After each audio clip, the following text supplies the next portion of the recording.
the difference? This my phone, you can't tell me what to say. So sit back, tune in, or get up out the way. Tunnel vision, I'm locked in now. It's me versus me.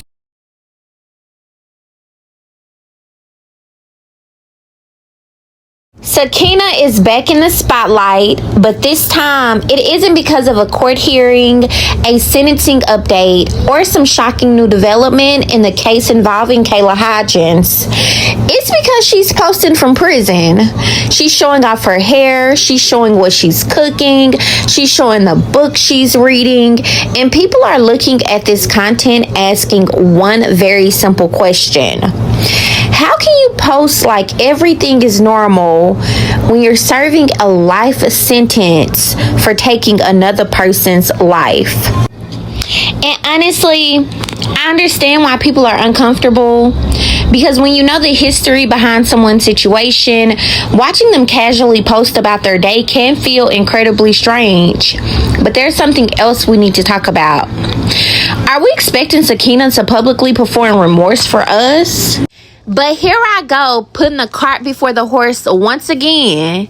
Before we talk about Sakiyna's prison post, her hair, what she's cooking, the book she's reading, and why people are absolutely losing their minds over her content, we need to go back to the beginning. Because there's a reason Sakiyna is sitting inside a prison cell today.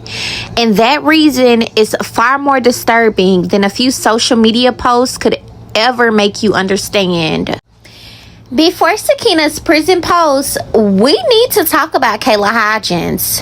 Kayla Hodgson was 23 years old and she lived in South Florida with her mom. Before her death, she was known in the Broward County hospitality / nightlife scene, where she worked as a bartender and bottle waitress. Friends, family, and colleagues described her as well known and loved in that community.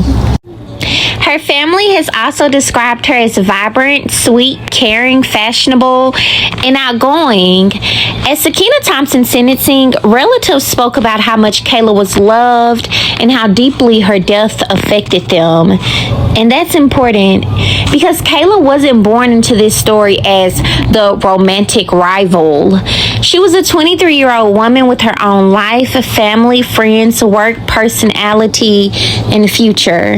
She had a life, she had people who loved her, she had plans, and she had a future that she never got to see. On July 13th, 2022, that future was taken away. Authorities were called to Kayla's apartment in Tamarack, Florida, where she was found deceased. The investigation eventually led authorities to Sakiyna Thompson, a woman from New York who had traveled to South Florida. According to prosecutors, the situation was connected to Thompson's former boyfriend and Kayla's relationship with him. But this is where the story becomes especially difficult to process, because prosecutors argued that this wasn't simply a spontaneous confrontation. They presented evidence that Thompson had traveled from New York, tracked Kayla's whereabouts, and arrived at her apartment before the killing. Thompson later gave jurors a completely different version of events, claiming she went there to have a conversation and that she acted in self-defense. But the jury did not accept that explanation. In October of 2025, Sakiyna Thompson was convicted of first degree, and in December she was sentenced to life in prison without the possibility of parole. And when we talk about this case, I don't want Kayla to become just a name attached to a headline, because sometimes true crime has a way of turning a real human being into nothing more than a victim. Kayla was a daughter, she was a friend, she was a coworker, and she was someone people knew, loved, laughed with, and expected to see again. And at only 23 years old, she had an entire future ahead of her. That future is gone. And that's why before we talk about Sakiyna's prison content, her hair, her cooking, or the book she's reading, we need to remember who Kayla was. Because this story did not begin with the woman posting from prison. It began with a 23-year-old woman who never got to come home. And now, since we know who Kayla Hodgson was, let's go back to the topic at hand. Are we expecting Sakiyna to publicly perform remorse for us? Because if we're being honest, that's exactly what a lot of people seem to want. They want her to constantly look miserable. They want every post to be an apology. They want every video to acknowledge Kayla. And when she doesn't do that, people become even more angry. And let me make something clear. Nothing about what happened to Kayla is acceptable. Nothing Sakiyna posts changes that. A hairstyle doesn't change it. A meal doesn't change it. A book doesn't change it, and a prison sentence doesn't magically erase what happened either. Kayla's life was taken, and the consequences of that decision are permanent. But here's where I think people are getting stuck. We don't actually know what's happening in Sakiyna's mind. We can look at her behavior and have opinions about it, absolutely. But we cannot sit behind a screen and definitively declare what someone does or doesn't feel internally. Maybe she's remorseful. Maybe she's not. Maybe she's emotionally detached. Maybe she's simply trying to establish some kind of routine in an environment where she knows she's going to spend an enormous portion of her life. And that's the uncomfortable reality. Prison doesn't stop time. People still eat, people still read, people still take care of themselves, and people still find ways to pass the hours. And finding a small amount of normalcy inside prison doesn't mean the crime didn't happen. It doesn't make Sakiyna innocent. It doesn't make her sympathetic. And it certainly doesn't mean Kayla's story should disappear. But I also don't think we should allow ourselves to become emotionally controlled by every single thing Sakiyna posts. Because think about it. If Sakiyna posts something and thousands of people immediately become angry, who is actually carrying the emotional burden of that post?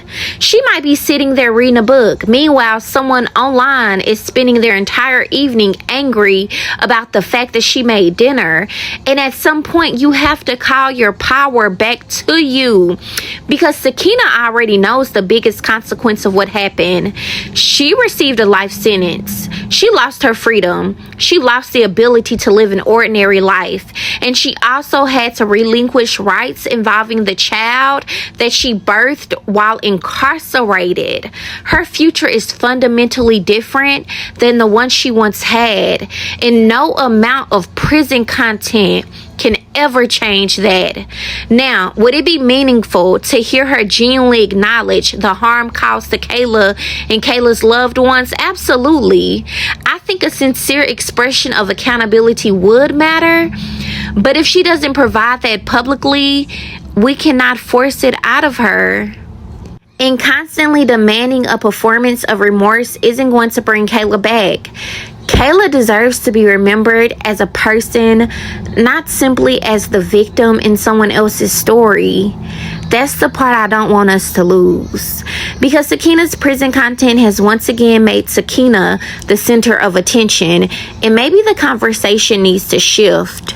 Instead of asking why is she posting her hair, ask why are we allowing her post to overshadow the person who lost her life.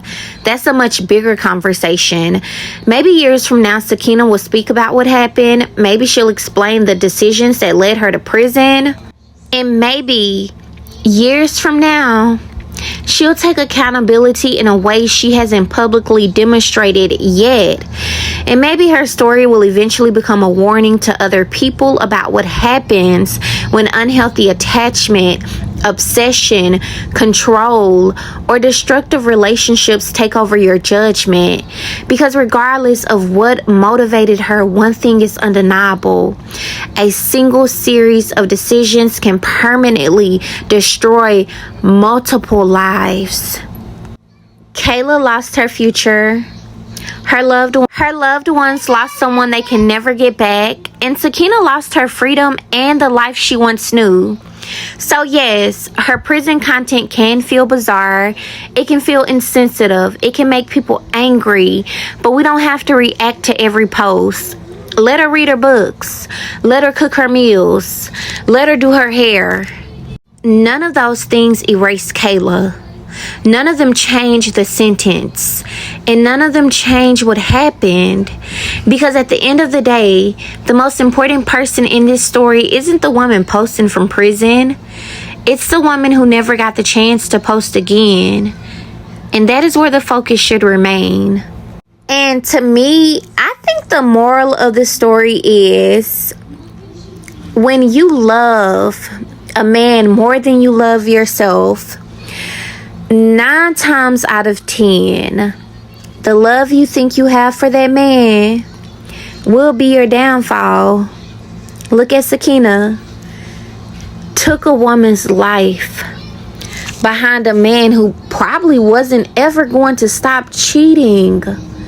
Lost the ability to raise your first and only child. And now that child is being raised by the man you took another woman's life for and his fiance. Sakiyna made a really stupid decision. And I just want young women moving forward to just know, it's so many men out here. Don't throw your life away for one that wasn't even worth it. No man is worth your freedom. And with that being said, if you've made it this far, thank you for allowing me to share my thoughts about this particular situation. And I would like to know your thoughts down below. All I ask is that you remain respectful, and per usual, Laesaidit. Have the day that y'all deserve, and don't be out here moving like Sakiyna Thompson. Because she told me dust to dawn. That's what she said. I think I've had 6, but not so much because it gets so dark. Happy birthday, it gets so baby. dark, I'm not trying to. Dark as hell. The peoples are here. Not by myself. Mommy, girl. Not by myself. That is it. We love you. Tunnel vision, I'm locked in now. It's me versus me, ain't nobody else allowed. No distractions, no detours, no gimmicks. Let's see what today's topic is, and let's get in it.